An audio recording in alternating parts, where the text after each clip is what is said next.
कि एक वो बच्चा जो नया है, कैफ लेवल पर समझ लीजिए, या बिल्कुल उसने अभी आर्टिकल्स कंप्लीट किए हैं, नेटवर्किंग कैसे बनाएं। जो मैंने आपका की फीचर देखा है ना, जो बाकी सबसे आपको अलहदा करता है, वो ये कि आपकी नेटवर्किंग स्किल बहुत अच्छी है। तो मैं चाहता हूँ कि हम अपने बच्चों को सिखाएं कि नेटवर्किंग कैसे करते हैं और अपना नेटवर्क कैसे बनाते हैं। अच्छा देखें, फर्स्ट ऑफ ऑल तो मुझे लगता है कि नेटवर्किंग का फर्स्ट टूल जो है ना, वो ये है कि आप कभी बैठें और सोचें कि आप क्या क्या ऐसा आपके पास है जो दूसरों को आप अगर शेयर करेंगे, आप मिलेंगे और शेयर करेंगे तो उनका फ़ायदा होगा। ये आप आइडेंटिफाई कर लें, फिर लोगों से मिलें, फिर आपके लिए दुनिया की डिफरेंट है, गिवर्स गेन है। आप मिसाल के तौर पर there can be two approaches. One is के networking with the intention to hunt, कि मैं अली इमरान साहब से इसलिए मिल रहा हूँ कि मैं उससे कोई फ़ायदा उठा लूँ। There can be an other thinking, networking with intention to contribute, कि मैं अगर उनसे मिलूँगा तो मैं उनके लिए क्या कर सकता हूँ। तो पहले जैसे आपने लिस्ट डाउन कर लिया होगा कि मैं ये कंट्रीब्यूट कर सकता हूँ। ट्राई कि आप किसी भी जगह जाते हैं तो आप उसको कंट्रीब्यूशन से की नीयत से जाएं।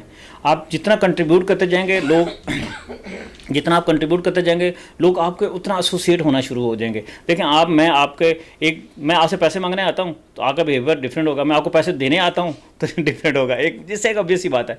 ठीक है, इस तरह से अगर आप अपना दूसरे के फ़ायदे के लिए जाते हैं, किसी से मिलते हैं, तो उसका एक डिफरेंट इम्पैक्ट होता है, और अगर आप उससे कोई फ़ायदा लेने जाते हैं तो एक डिफरेंट इम्पैक्ट होता है।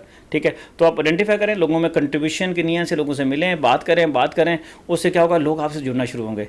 मतलब तो मैं जॉब सीकर की बात करूँ तो मैंने एक ट्रबल से गुजरा, मैंने उसको पहले लिखा, then I started to share. जो भी जॉब सीकर आता था वो मेरे से मदद मांगता था, नहीं मांगता था, मैं उसको लिखा हुआ पहले ही भेज देता था कि भाई ये 31-32 पॉइंट है, इसमें आपको ज़रूर जो है ना वो कर लेना चाहिए। तो उससे क्या हुआ कि जब आप कंट्रीब्यूशन से जाते हैं तो लोग फिर आपको एसोसिएट, क्योंकि आप दूसरे के प्रॉब्लम का सोल्यूशन बन रहे होते हैं, फिर वो एक की आप हेल्प करते हैं या एक को आप की लाइफ में कंट्रीब्यूट करते हैं, वो 4 और को बताएगा, फिर वो 4 और को बताएगा। इससे लोग आपसे जुड़ते जाएंगे। जितना आप कंट्रीब्यूशन करते जाएंगे उतना आपकी क्रेडिबिलिटी में, आपके ट्रस्ट में, एक आपके इवन विजिबिलिटी में भी इजाफा होगा। और इसी तरह से फिर आप जो है ना वो आगे आप ऑटोमेटिकली आपकी नेटवर्किंग बढ़ेगी। कोई भी दूसरा बंदा भी आपको बुलाएगा कि भाई अच्छा आप आएँ और यहाँ पे लोगों को हेल्प कर दें। मिसाल तो मैं आज पॉडकास्ट रिकॉर्ड कर रहा हूँ, तो there can be a chances कि मेरी जो आज 10 लोग मुझे नहीं जानते वो जाना शुरू करेंगे, बट द बैक एंड जो इसमें ये है कि मैं आई कंट्रीब्यूटेड एंड देन शायद मुझे किसी ने इन्वाइट किया कि आप इस प्लेटफॉर्म पर आएँ और लोगों को बताएँ। And same goes for networking. तो बस प्रिंसिपल ये है कि आप लोगों से मिलें और उसमें देखें कि आप उनके लिए क्या कर सकते हैं।